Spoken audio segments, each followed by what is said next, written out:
we're now joined via Zoom by Nicol Jansen, who's the Vice President of Agri SA. Thanks so much indeed for joining us. This load shedding is affecting everybody, but agriculture is hard hit just because of the amount of energy that's required in modern farming, I'm guessing.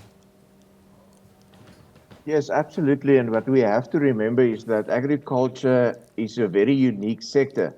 We have a cyclic nature, and when you have not electricity to irrigate your crop, you can have damages in perennial crops circumstances, lost income of a year, and in cash crops to 6 months.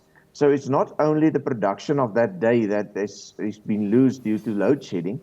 You can lose up to 6 months of.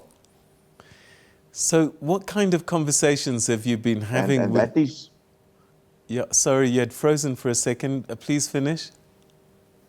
Yeah, so therefore the cyclic nature of agriculture make us unique, and causes that the damages and potential losses is much bigger than the other sectors.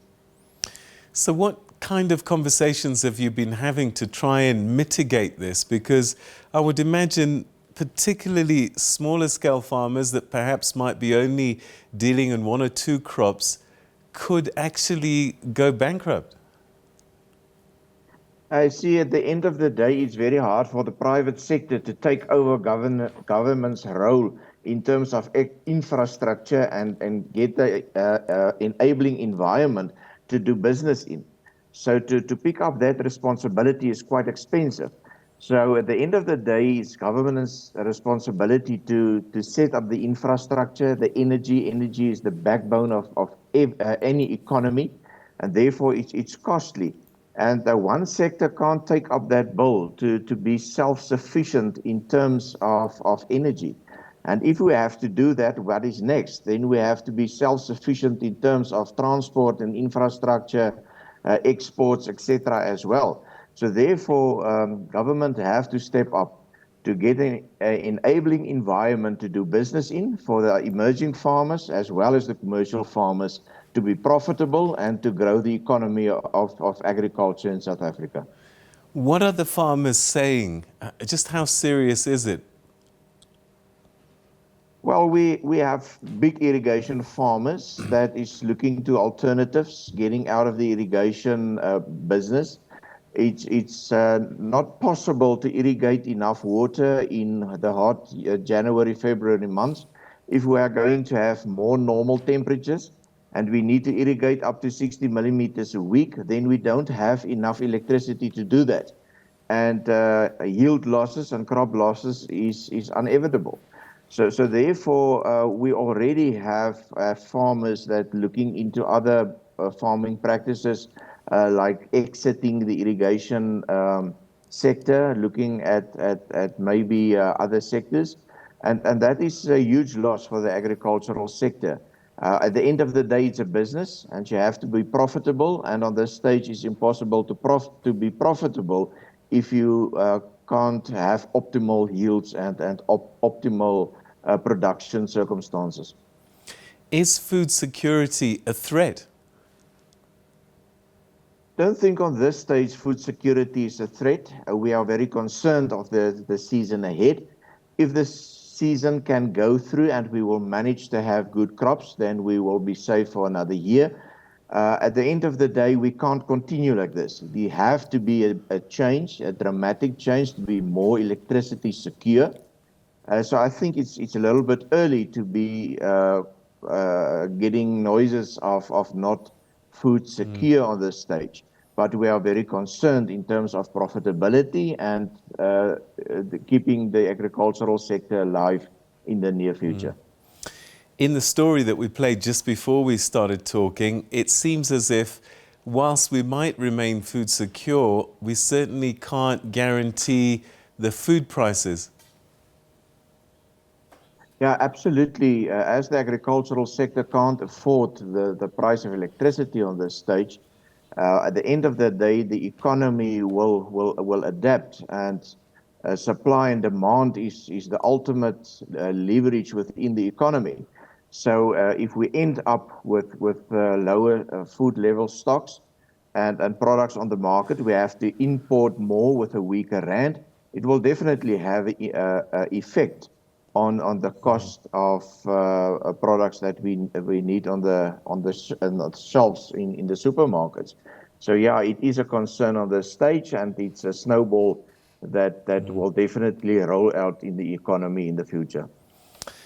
When there's a lack of energy, we've seen in other parts of the continent, the manufacturing sector, often big corporations will mothball some of their factories because they just can't rely on the energy. Are we in danger of seeing some farms literally closing down until this energy thing is sorted out? You see, that is the challenge with the agricultural sector. We can't mothball the agricultural sector. Or you produce productively and make a profit, or the inevitable be there to be liquidated and is out of business.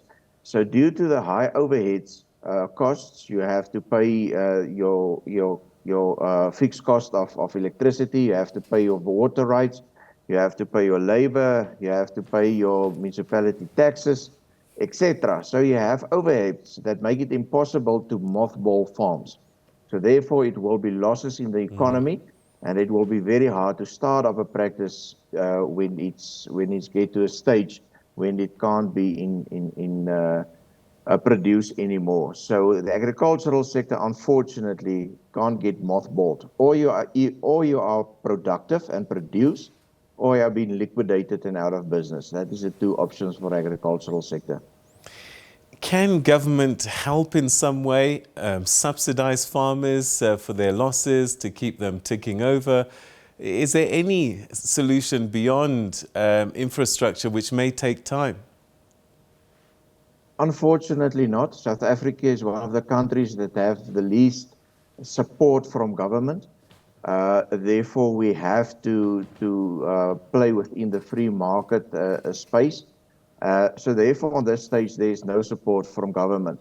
There's not even support in terms of disasters.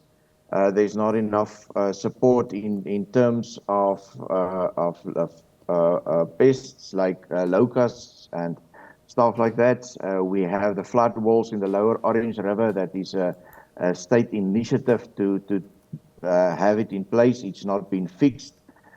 So we see all parts of the agricultural economy where the state is lapsed in doing their part of keeping the agricultural sector growing and on a sustainable path. And therefore, unfortunately, I can't see that government have the ability to step up and subsidize the agricultural sector to be profitable in these harsh conditions.